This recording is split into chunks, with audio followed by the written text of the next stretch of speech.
사부대중 여러분 반갑습니다.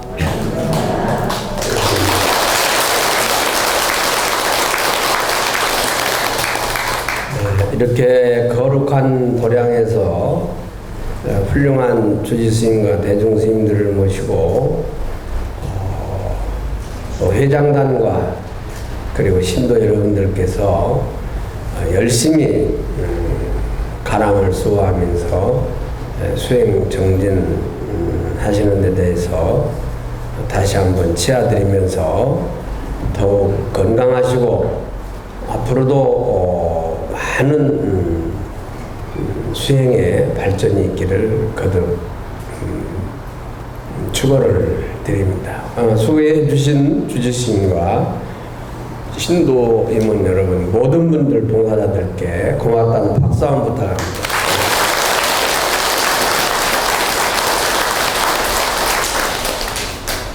우리 불자들은 항상 부처님께 귀하고 또 참여를 올려야 됩니다.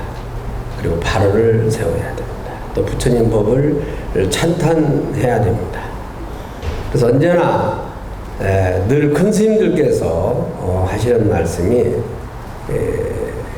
신심을 가지고 귀하고, 부처님께 귀한다고 하는 것은 그냥 귀하는 게 아니고 지심 규명내 하는 거기 때문에 목숨을 다 바쳐서 부처님께 귀하는 겁니다.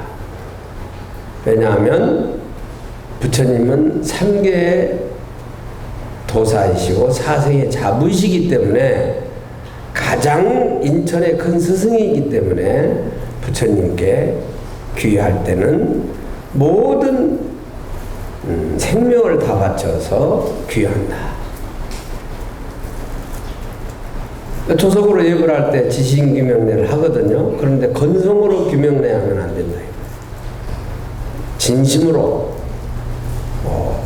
그래서 우리 가야산에서 모시고 살았던 성자, 철자, 큰스님, 성철 큰스님께서도 늘 법문하실 때 부처님보다도 더 훌륭한 분이 있다면 언제든지 그분을 찾아가겠다. 이렇게 말씀하신 것은 바로 큰 스님께서 그만큼 부처님을 위대하게 보시고 또 3계의 대도사로 보시기 때문에 지신규명에 하셨기 때문에 그런 말씀을 하셨다고 생각이 됩니다. 부처님께 진심으로 귀하고 또 부처님의 모든 공덕을 찬탄해야 됩니다. 부처님께서 무소불위의 큰 공덕이 있다고 하는 것을 우리는 늘 찬탄하고 그 공덕을 치하해야 됩니다.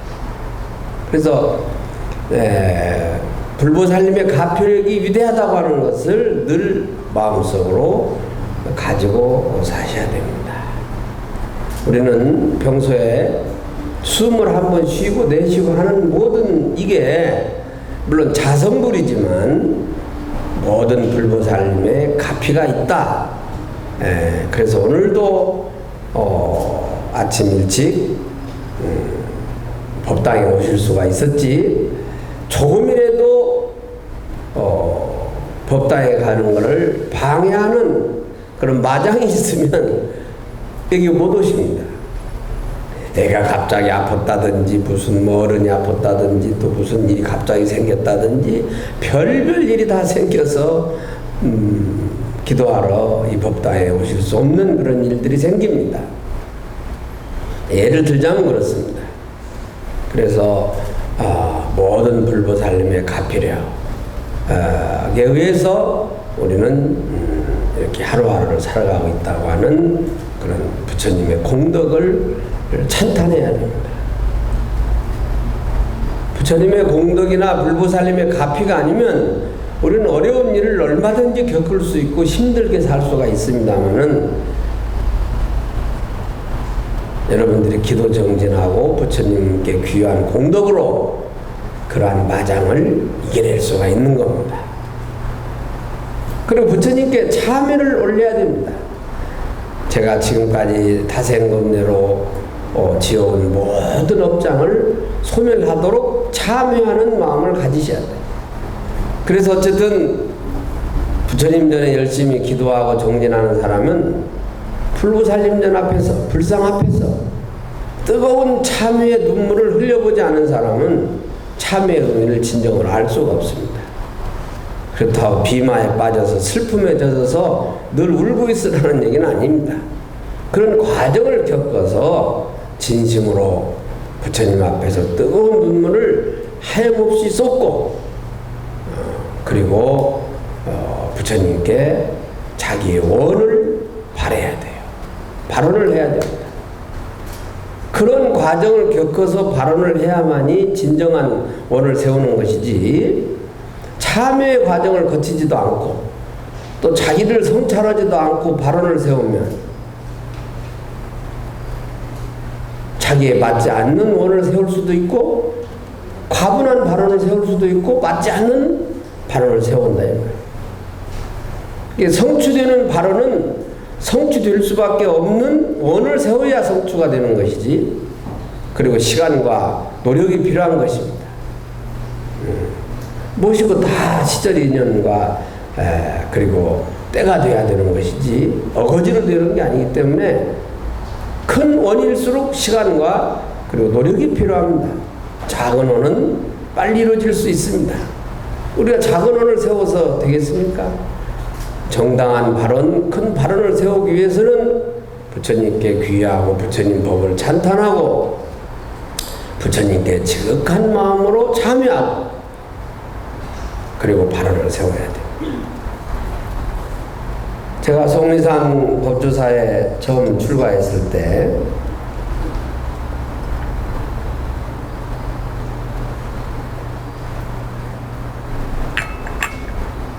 관음전에서 지각정성으로 늘 참여하는 스님이 한 분 계셨습니다. 지금도 살아계시는데 누구라 하면 다 아시는 분입니다만은 그분이 20여 년간 하루에 3,000배씩 참여를 드렸습니다. 그분이 참여하던 마룻바닥이 패여서 지금도 관음전에 가면 그분이 참여했던 그 자리에 마룻바닥이 패여 있어요. 여러분, 하루에 3,000배씩 20년 동안을 한다. 물론 할 수도 있죠. 그러나 쉽지 않은 일입니다.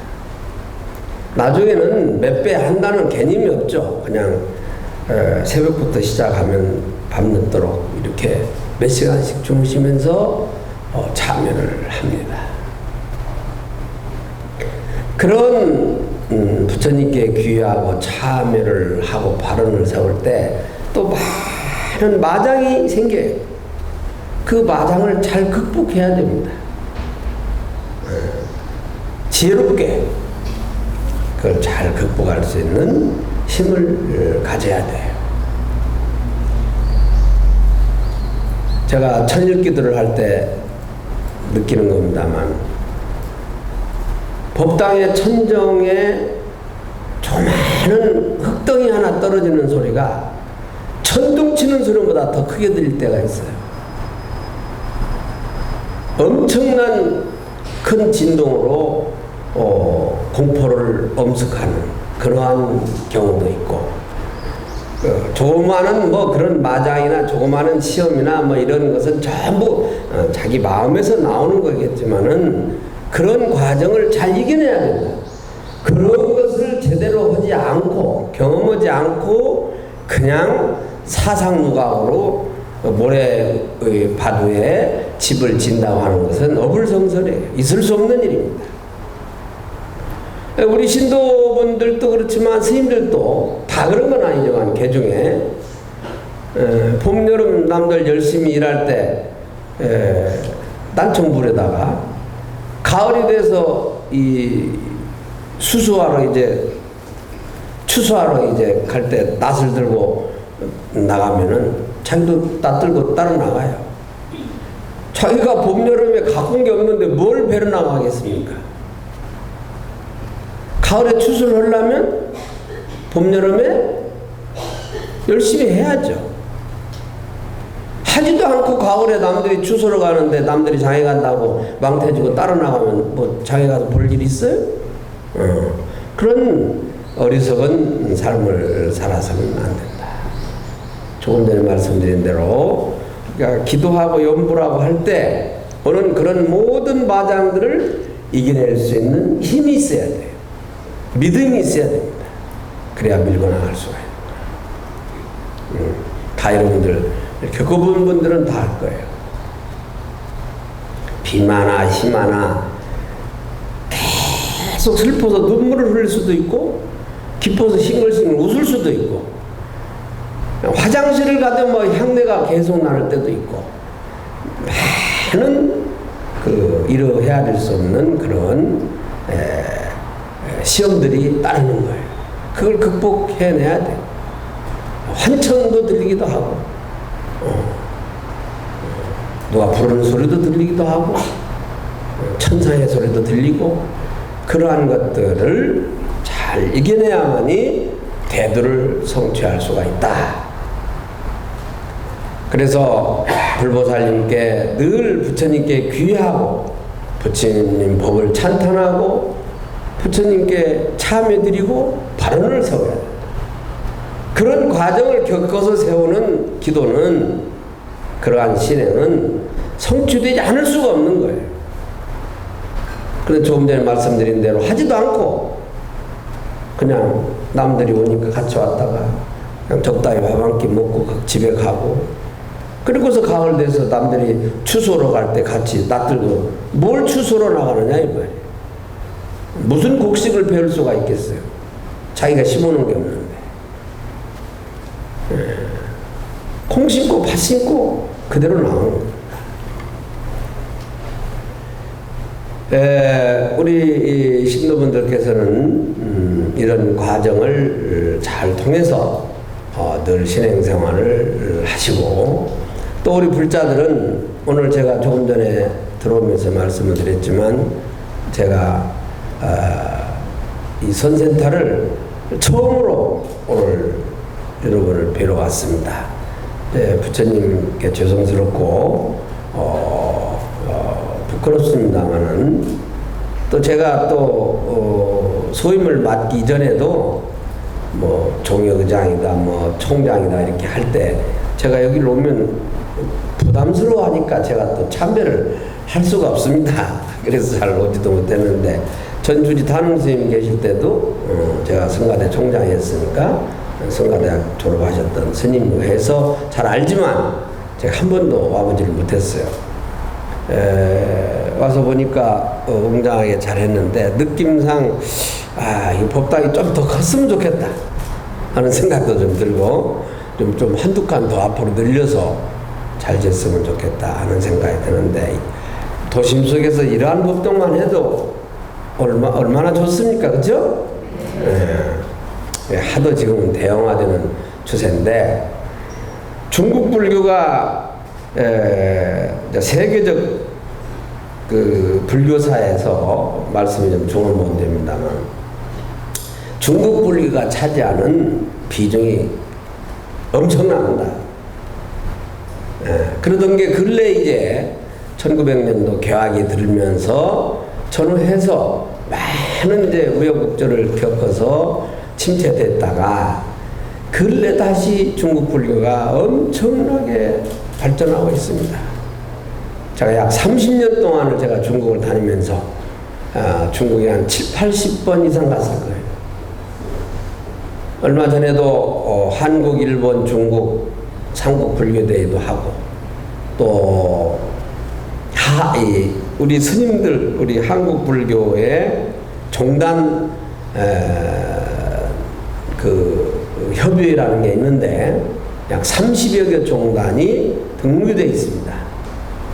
그 종원장 스님들을 모시고 제가 종단 협의 회장이기 때문에 성지순례를 가는데 얼마 전에도 운남성 쪽으로 다녀왔어요. 작년에. 그 발전상이라는 것은 그 중국 불교를 이렇게 칭찬만 하는 게 아니고 중국이 됐든 어느 나라가 됐든 그 나라와 경쟁을 하려면, 선의의 경쟁을 하려면 알아야 돼요. 그러니까 지피지기면 남도 알고 자기도 알면 백전백승이 아니에요. 백전불패예요. 100번 싸워서 지지는 않는다. 중국을 알아야 돼요. 알아야 이기는 것이지 모르면 안 돼요. 물론 아시는 분은 잘 아시겠지만 이런 법당에 약 10배 정도 되는 법당들이 수두룩해요. 네. 대여섯 배는 말할 게 없고 몇 조씩을 들여서 지금 불사를 하는데, 그런 많은 불사를 하는 것을 잘했다 하는 게 아니라 모든 것은 외형적인 것과 안에 있는 것이 합쳐져. 그렇죠. 소프트웨어, 하드웨어가 같이 있어야 되는 거예요. 그렇기 때문에 운남성에 그 딸이라고 대리라는 데가 있는데, 그 순성사라는 절이 있습니다. 불도라고 부처님 그 말하자면 수도다 이 말이에요. 가보신 분도 계시겠습니다만, 엄청 크기 때문에, 넓기 때문에 둘러보려면 시간이 많이 걸려요. 그래 카트기를 타고 다녀야 돼. 그 방장이 운남성, 제일 지금 그렇게 크게 경제가 발전되어 있지도 않는 운남성, 제일 중국의 남쪽 끝에 있습니다. 운남성 성장이 그 라오스, 캄보디아, 무슨 뭐 태국, 미얀마를 전부 다 그 운남성에서 뭐 관리하다시피 하는 거예요. 그 태족이 운남성에서 있다가 내려가서 만든 나라가 태국이에요. 그런 그렇게 중국의 23개 성 중에서 발전되어 있는 상류그룹이 아닌데도 그 숭성사 방장 한 사람이 50대 중반에 있는 방장 한 사람이 그런 수조 원대 불사를 7군데를 하고, 7군데. 그만큼 지금 중국 불교가 엄청나게 발전되고 있다. 알고는 있어야 돼 우리가. 그게 잘했다는 것은 아니에요. 잘못은 나중에 이제 공부하는 따위죠. 여러분들 뭐 대충 아실 거예요. 저희 북쪽에 있는 따똥이라는 곳에 운강석굴이 있는데, 우리가 30년 전에 갈 때는 바로 그 앞에 차에서 내려서 바로 부처님을, 그 북유 때 그 부처님인데 친견할 수가 있었어요. 지금은요 한 4, 5km 밑에서 차를 내려서 전동차를 타고 올라가야 돼요. 대동이라는 인구가 그때 당시 100만 명이라고 했었는데, 주룡기라는 총리가 화엄사라고 하는 중국의 3대 법당 중에 하나인데, 그 법당을 중심으로 해서 전체 도시를 재구성을 해요. 재구성을 해요. 엄청난 불사를 하는 거예요. 도시 하나가 100만 도시가 전부 다 다시 해체복원하는 거예요. 그 화엄사, 대화엄사라고 하는 사찰을 중심으로 해서 동서남북으로 거미줄 같이 말하자면 도시를 다시 설계하는 거예요. 이런 일들이 생겨요. 거기뿐이 아니요. 뭐 저기 무속에 있는 뭐 무상선상가는 그런데 뭐 말할 수가 없습니다. 자, 이렇게 중국 불교가 지금 발전하고 있는데, 한국, 일본, 중국이 극동아시아를 차지하는 세 나라의 강국인데, 중국과 일본은 불교가 이렇게 성한데 왜 우리 한국 불교만이 이렇게 침체되어 있는가? 꼭 침체됐다기보다는 좀 괄목할 만한 발전이 이루어지지 않고 있다라고 보는 거죠. 네, 우리나라 지금 전체 불교 종교 인구가 반반인데, 우리 전체 우리 대한민국 국민들의 반절이 종교인이고 반절이 비종교인이라고 스스로 얘기하는데, 그 반절 비종교인이 친유교적이면서 친불교적이니까 지금 이 정도로 유지가 되는 거예요.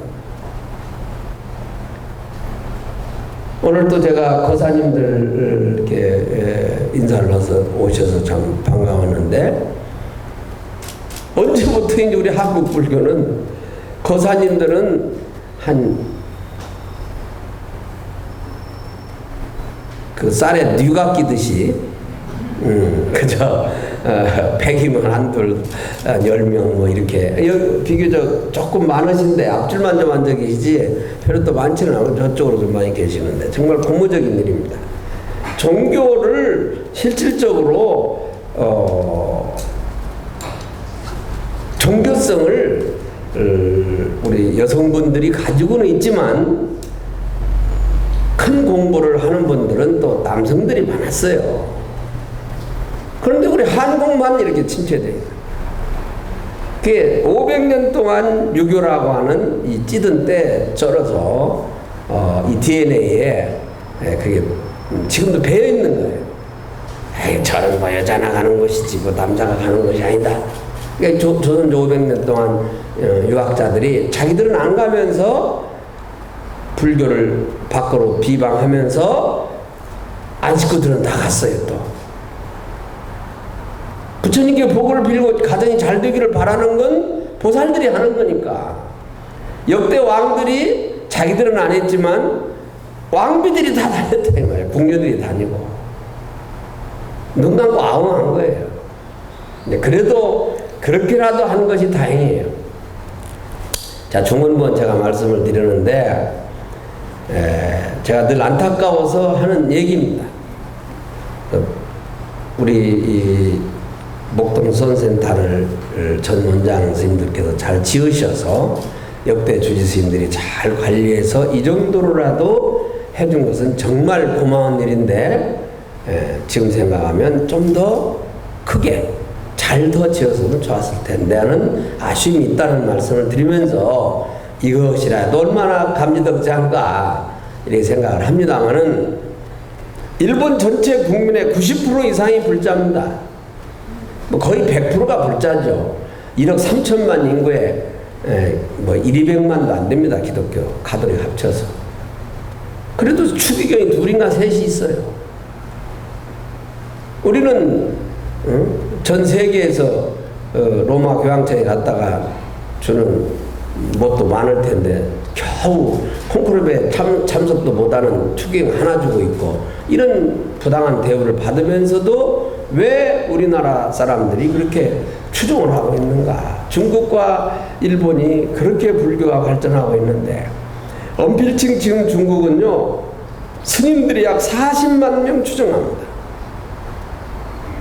우리 한국 스님들 다 합치면 2만 명밖에 안 됩니다. 각 성마다 불사가 말도 못하는 불사가 일어나고 있다. 성지가 늘 얘기하지만 성지는 내 마음속의 성지도 있고 또 타방정토가 있고 저 10만원 끝도 지나서 아미타불이 계시는 것도 있지만은 또 기도하는 기도처가 곳곳에 성지가 있어요. 우리도 동서남북에 북쪽은 잘 못 가보지만 저 남해에 가면 보리암이 있고 뭐 저희 강화문 보문사가 있고 뭐 낙산사가 있고 그것뿐이 아니죠. 수많은 곳곳에 많은 성지가 있고 언론이나 이런 곳에서 영향력 있는 불교 학자나 기사들도 맨날 부처님 사리탑이 5대 정멸보궁이 있다라고 표현하는 거예요. 부처님 사리탑이 모시져 있는 곳이 정멸보궁이라면 그게 성지라면 부처님 사리가 다 모셔져 있는 것이 다 성지지 어떻게 5군데만 성지가 있겠습니까? 우리 한국에 남한에 부처님 사리탑이 한 너댓 군데가 있습니다. 잘못 알고 있는 게 많아요. 제가 오늘 여러분 목동선센터에 처음 잔소리 좀 하는다 보니까 이 말 좀 하는데 강원도 중심으로 있는 4대 그리고 통도사에 있는 보궁만이 보궁이 아니다. 여러분들이 잘 아는 화엄사에 석탑이 국본가 되어 있는데 부처님 그 사리탑이 오시져 있어요. 공민왕이 피난 가면서 법주사에 사리를 갖다 모셨어요. 그 사리탑이라고 지금 법주사 강원 나오신 스님들은 기억하실 거예요. 출애암 옆에 사리 탑이 있어요. 사리각이라고 해정근 스님들 계시다가 열반하셨는데 그뿐이 아니에요. 금산사에도 사례탑이 있고 전국에 곳곳에 있습니다. 얼마 전에 국립박물관에서 사지 절이 다 없어져 버린 곳, 6.25 전쟁으로 인해서 없어지고 뭐 별별 일이 다 많죠. 유생들이 불태워서 없어진 사례가 절이 많고, 저 회암사지 같은 경우는 엄청난 그 사찰이 유생들이 가서 다 불을 질렀어요. 자꾸 말에 조언 못 내는데, 우리 지금 탑골공원을 다른 말로 뭐라고 하죠? 3일 공원이라고 그러나? 탑골공원, 파고다공원 있잖아요. 세조대왕이 세운, 뭐 세조대왕에 대해서는 뭐 얘기가 많습니다만 공과가 따로 있는데, 그분이 세운 걸 당신 몇 대손 되는 손주인 연산공이 다 때려 부셨잖아요. 그런데 절은 다 때려 부시고 목조건물은 때려 부시지만 석탑은 다 부실 수가 없으니까 그게 남아서 지금 국보 2호 3호로 돼 있어요. 우리 국보 1호는 어디죠? 남대문만 알지. 국보 2호는 어디예요? 잘 몰라. 관심도 없고. 2호 3호가 탑골공원 안에 있어요. 원각사지 탑과 비가. 저도 그 옆에 살면서도 얼마 전에 가서 봤어요. 참 깜짝 놀랐어요. 국보 4호인가가 저 여주 고달사진가 있는 무슨 국사 탑비가 4호가 그렇고, 국보 5호는 제가 기억을 합니다. 국보 5호가 법주사 쌍사자 석등인 국보 5호예요. 자, 그런데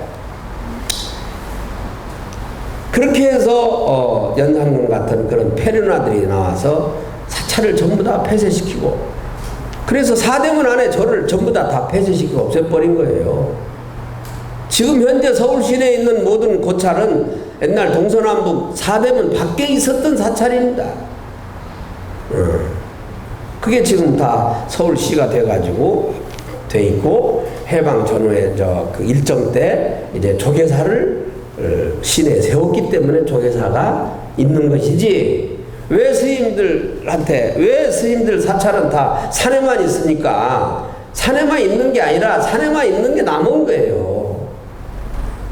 나머지는 다 때려 부셨기 때문에. 6.25 전쟁 때도 국군이 불을 질른 사찰이 더 많습니다. 공비들이나 빨치산들이나 교류군들이 거기에 응가지 못하도록 가서 불을 질러버린 거예요, 사찰. 그런 사찰이 부지기수예요. 저 건봉사를 비롯해서. 그래 정부에 건의해서 정부에서 그 사찰을 다 복원시켜라 라고 해야 되는데, 그걸 지금 잘 못하고 있어요. 자, 그러니까 제가 드리고 싶은 얘기는, 그런저런 이유로 인해서 우리 처사님들께서도 정말 중국이나 한국이나 일본에 내려오는 전설적인 거사들, 뭐 중국의 방거사, 우리나라의 부설거사, 저기 인도의 유마일 거사는 물론 보살님들도 많이 있지만, 그런 큰 보살에 가까운 큰 족적을 남긴 이러한 그 큰 거사들은 남자분들 중에서 나왔다고 말해요. 물론 부설거사 같은 그러니까 우리 한국 스님들이 법문을 할 때에도 우리 한국 스님들과 우리 한국의 신도들을 얘기해야 돼요. 꼭 중국에 있는 스님들만 얘기할 일이 아니라 우리가 주체성을 가져야 돼요. 우리가 그런 데에 대해서는. 근데 지금 아직 그런 게 정립이 안 돼 있어요. 그래서 아까 제가 약간 언중만 올렸습니다마는, 세계 불교사에서 가장 큰 사건은 불교가 중국으로 들어왔다는 겁니다. 타클라마칸 사막을 지나서 지금 얘기하는 무슨 스탄하는 키르기스탄, 카자흐스탄, 우즈베키스탄, 아프가니스탄, 파키스탄 하는 그런 곳을 건너서 실크로드를 통해서 역으로 다르만 오듯 이 법이 중국에 들어온 거예요.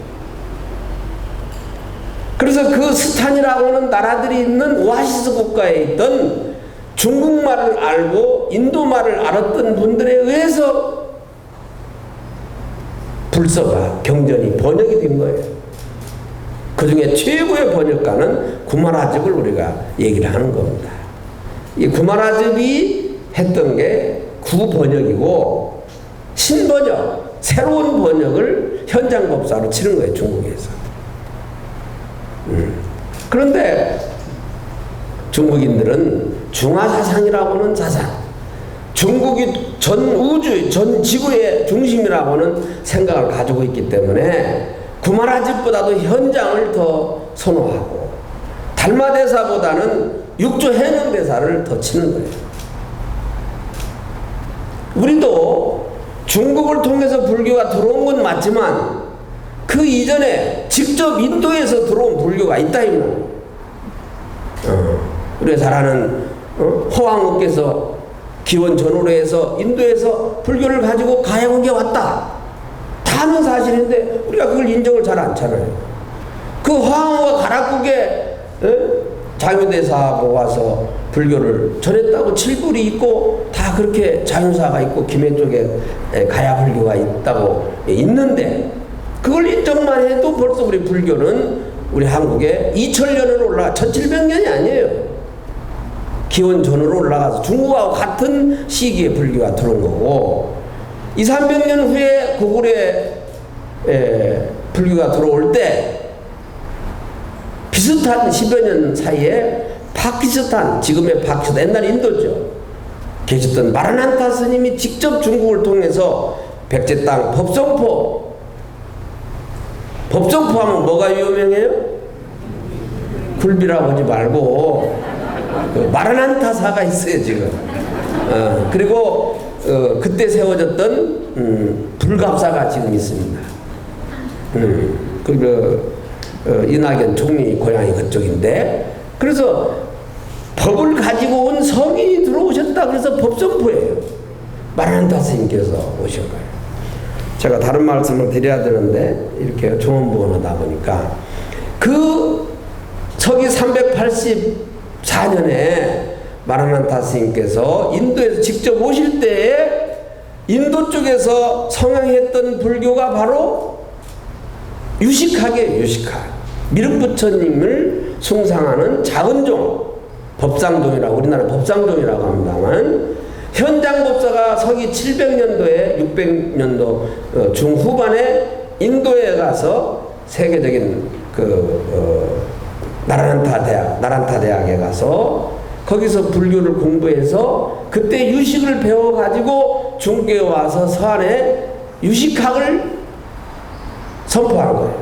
그게 지금 여러분들 서안에 성지순례를 가면 대한탑이라고 큰 대자은사라고는 절이 있습니다. 자은종, 이 사랑자자, 미륵부처님은 사랑자자 자씨 미륵존 부립니다. 나중에 기회가 있으면 제가 미륵부처님과 서가모니 부처님에 대해서 자세히 한번 말씀을 드릴 기회를 갖도록 하겠습니다.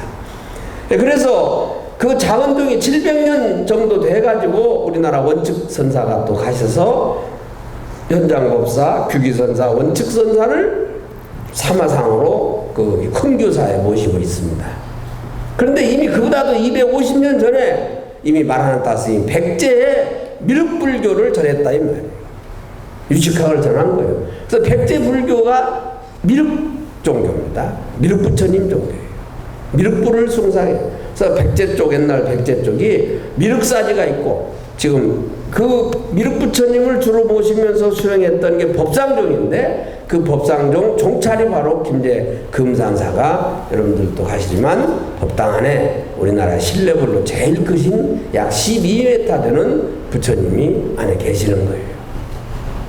지금 금산사, 법주사, 대구 동화사, 금강산, 발현사를 위수로 한 법상종이 있었던 겁니다.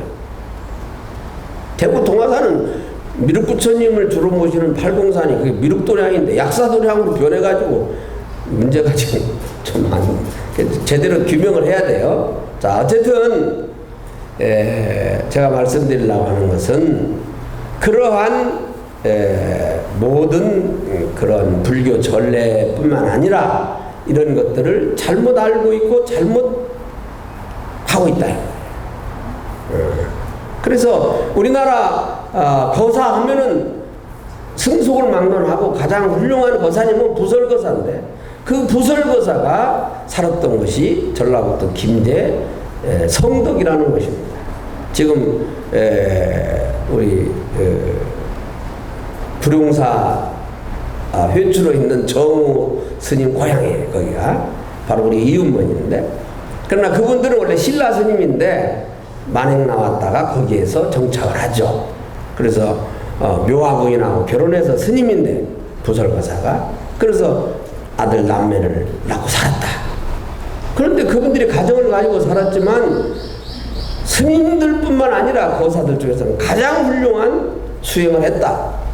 그래서 딸은 변산에 가서 월명암을 세우고 아들은 계룡산에 와서 등운암을 만들었다.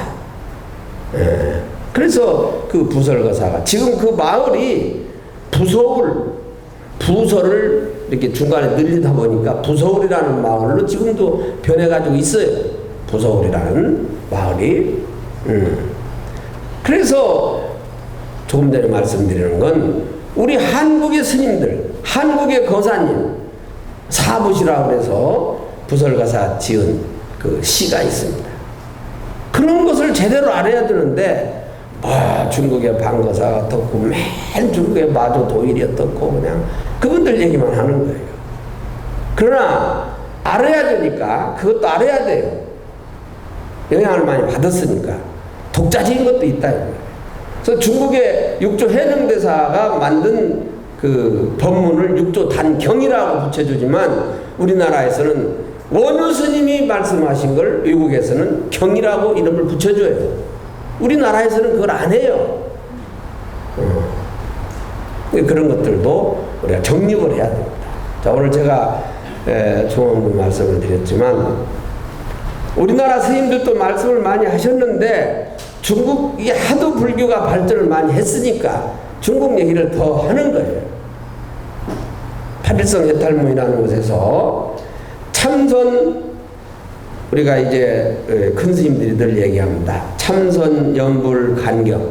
참선하고 연불하고 경을 입고 그 다음에 의식에 참여하고 가람수하고 요새는 사회복지와 봉사를 해야 돼요. 이 6가지 중에 한 가지는 해야 됩니다. 우리 불자는 다 해야 되지만 주로 하는 전문이 6가지 중에 하나는 있어야 돼요. 그런데 중국의 큰 스님이 뭐라고 했냐, 참선하는 것이 훌륭한 공부이지만 이건 10사람이 오면 9사람이 실패할 확률이 있다. 연불은 쉬운 문인데, 용이한 문인데 10사람이 연불을 하면 연불 성취를 한두 사람이 못할지언정 9번 성취한다 이거예요. 그게 연불문이 더 쉬운 문이다 얘기를 하신 거예요. 그런데 참선하면서 연불을 하면 기도죠. 이게 기도하면 여호대각하라, 호랑이가 머리에다가 뿔을 달은 것과 같다라고 말씀하셨어요. 이빨이 강한 동물은 뿔이 없습니다. 뿔이 있는 동물은 이빨이 시원찮아요. 근데 뿔도 있고 이빨도 있으면 어떻게 되겠어요? 호랑이가 뿔이 나보세요. 호랑이가 이빨이 무서운데 거기다 뿔까지 있으면 엄청나죠. 네, 여러분들 정말 가까운 곳에 이런 훌륭한 도량이 있으니까 언제든지 열려있는 이번에 오셔서 연불하고 기도하고 참선하고 해야 되지만 우리가 가장 쉬운 말세 중생들이라 근기가 좀 약해졌으니까 참회 기도하면서 연불 기도를 주로 하셔야 돼요.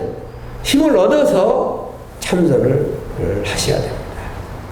그래서 구산문이라고 우리가 통일신라 때 있지만 9군데 선문이 있지만 오교라는 게 있었어요. 없는 게 아니에요. 부처님의 마음이 선이고 부처님의 말씀이 교니까 선교를 같이 해야 돼요.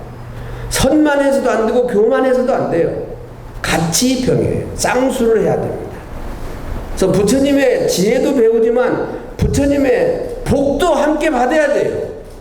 지금 세상은 복해가 부족해야 되지, 복만 있고 해가 없다든지 해만 있고 복이 없다든지 하면 절름발이가 되는 거예요.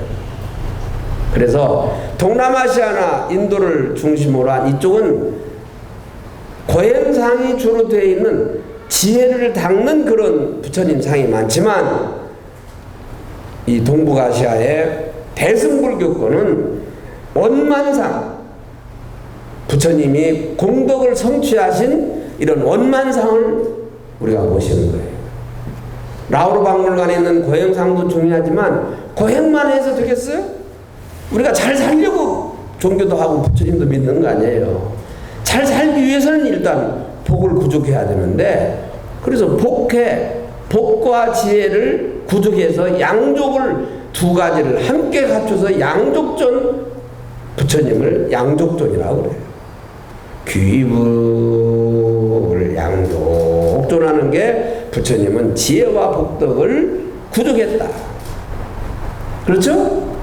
여러분들 앞으로 더욱 신심을 내서 복해 쌍수할 수 있는 그런 훌륭한 신도분들이 되고, 이 선센터를 중심으로 해서 법원 근스님과 여러 대중들이 함께 힘을 합쳐서 더 좋은 도량으로 가꾸고, 목동뿐이 아니라 서울의 서북권에, 서남북권에 많은 신도들이 불교를 들을 수 있도록 정법 도량으로 만들어야 됩니다. 우리가 어렸을 때는 불교가 뭔지, 부처님이 뭔지도 모르고 소풍을 가면은 어디 몇십 리 걸어가서 조그만 남자가 있으면 문틈으로 이렇게 바라보면 알록달록 무엇이 그려져 있고 뭐 이런 식으로 불교를 대했다 이 말이에요. 그 단청이나 이런 게 얼마나 아름다운 문양이고 예술적 가치가 있는 걸 전혀 모르는 거예요.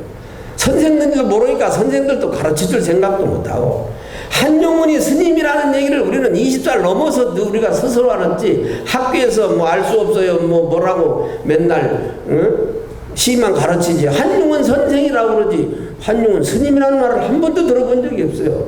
중고등학교 6년 동안에. 그런 교육을 받았다 이 말이에요. 그걸 우리가 근본서부터 고쳐야 돼요. 체육 시간에 공을 차는데 뺑 돌아서 가지고 멀리 차는 것만 차. 이게 축구입니까? 15, 20m 안에서 골을 넣어야 이게 이기는 것이지, 이쪽 문에서 저쪽 문까지 골만 찼다고 이기는 게 아니잖아요. 체육 선생들이 채자도 무엇인지 모르는 사람들이, 축구도 모르는 사람이 선생을 하니까, 축구 강국은 서로 뺏고 드리블하고 넣고 하는 거 연습하지, 멀리서 뻥뻥 차는 거 연습하는 게 아니잖아요. 그게 축구라고 가르쳤다 이 말이에요.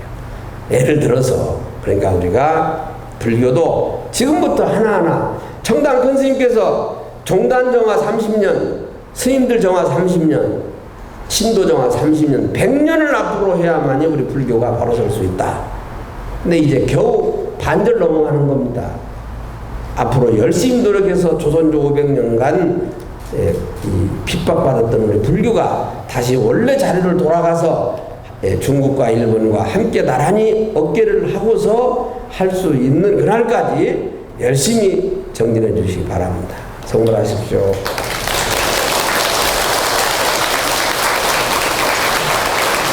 오늘 장로 법부를 수하신 총무원장 큰 스님께 큰 박수 부탁드립니다.